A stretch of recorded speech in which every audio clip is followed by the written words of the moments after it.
Hi, my name is Ryan Lin, and today I'll be going over dynamic programming as part of the UP induction requirement. So dynamic programming is mainly an optimization over plain recursion. Whenever we see a recursive solution that has repeated calls for the same inputs, we can optimize it using dynamic programming. The idea is to simply store the results of subproblems so that we don't have to recompute them when needed later. And the simple optimization reduces time complexities often from exponential to polynomial. Another way to think about it is that it takes advantage of the fact that an optimum solution can be achieved by using an optimum solution of smaller subproblems. So we'll dive into a quick example to um, understand what dynamic programming is. So in this example, we are trying to compute the nth Fibonacci number, and the first way that we're going to explore is the naive method, which is a recursive method, and we will show later how dynamic programming can make it more efficient. So here we can see that to calculate the nth Fibonacci number, we will call the same function on the previous two numbers, since to calculate the nth Fibonacci number, we have to add up the n-1 and n-2 Fibonacci number before. So using this recursive method, we would have an expansive recursive callback. So for example, if we want to calculate the fifth Fibonacci number, we have to calculate the fourth and the third. And to calculate those, we have to calculate the third and the second, and first and second, and and the 0th one. And as you can see, we are repeatedly calculating the first one multiple times, and we calculate the third one twice, and the second one 2 times. So it turns out that using this recursive method has an exponential runtime, which is extremely bad. So the idea of dynamic programming is we save the answers to the Fibonacci of second Fibonacci number, so we don't have to recalculate it multiple times. So here we introduce the dynamic programming solution. And in this case, we first initialize an array of size n, where n is the Fibonacci number that we want to calculate. And so we first initialize our base cases, which is 1 and 2. The first and second Fibonacci number is both 1.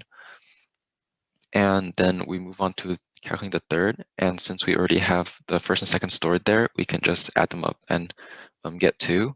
And with the same idea, we can calculate the fourth Fibonacci number by adding up 2 and 1. And for the fifth one, we can calculate it by adding up the previous 2 cells of this array. So as you can see, to calculate the fifth one, for this example, we only need to look at the past 2 cells, and we never have to recalculate the second or the first one multiple times. And as you can see, this has a much lower runtime of n, where n is the input. And here's the code that describes the algorithm that I described earlier. Since this problem was pretty simple, we'll move on to a harder problem. It's a LeetCode medium, and it'll probably provide more insight into dynamic programming. So this problem is called minimum path sum, and we are given an n by n grid filled with non-negative integers, and we are trying to find a path from the top left to the bottom right such that the sum of the numbers within the path will be the smallest. And the constraint is that we can only move down or right at any point in time. So for example, in this example grid, we start at 1 and we can only move right or down. So after exploring all the different paths, we can find that the shortest path will be directly right and then directly down, which will have the sum of 7. So in this dynamic programming problem, we can utilize the fact that we can only arrive to a certain cell from the top or the left, since we can only go right or down. So here we have an example cell. Let's say it has a value of 30, and this can be part of any example problem. And the main idea is we need to solve this subproblem, which is the minimum path sum to the specific cell. We only need to care about the solutions of the minimum path sum of the ones from the top and the left cell.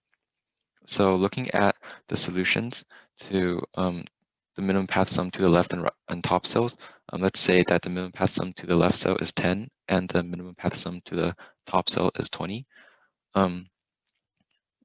Using this information, we can determine the minimum path sum to this cell containing 30.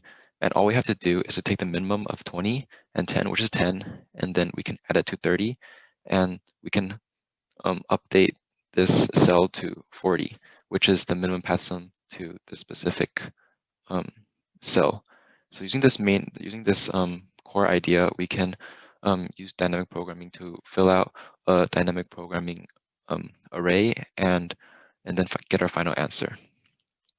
So here we have our input grid, which contains the same inputs as the example given, and here is our dynamic programming grid that will store our results to the smaller subproblems. And eventually, we will fill out this final bottom right-hand corner, and that will be our final solution.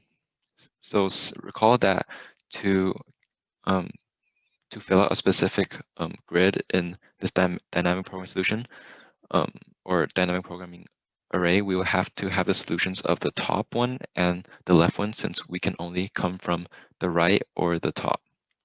We can only go right or down. So using this logic, we need to fill out this grid from a left to right and top to down manner.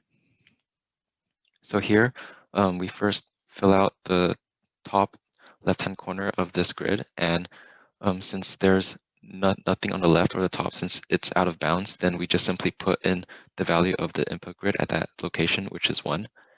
And then we move on to the second cell, and here we first observe that the cell on the left is 1 and the cell on the top is null. So we take the smallest value, which is 1, and we add it to the value at that cell in the input grid, which is 4. In a similar fashion, we process the next cell. So since there's nothing on top and the only value available is 4, then we add 4 to 1 to get 5. And we go to the next row. And in this case, there's no cell on the left, so we just get 1, add it to 1, and we get 2. So similarly, we just fill out the rest of the dynamic programming grid using this method, and we eventually get 7. So for 7, we look at 6 and 8, and since 6 is smaller than 8, we take 6 and add it to the value of the current cell that we're looking at, which is 1. So that's why 6 plus 1 equals 7, and that is our final answer. And as you can see, this is the path that would take us to this smallest value. Here's the code that implements this dynamic programming solution. And as you can see, it has a runtime of O of n by n, where n is the number of columns and m is number of rows.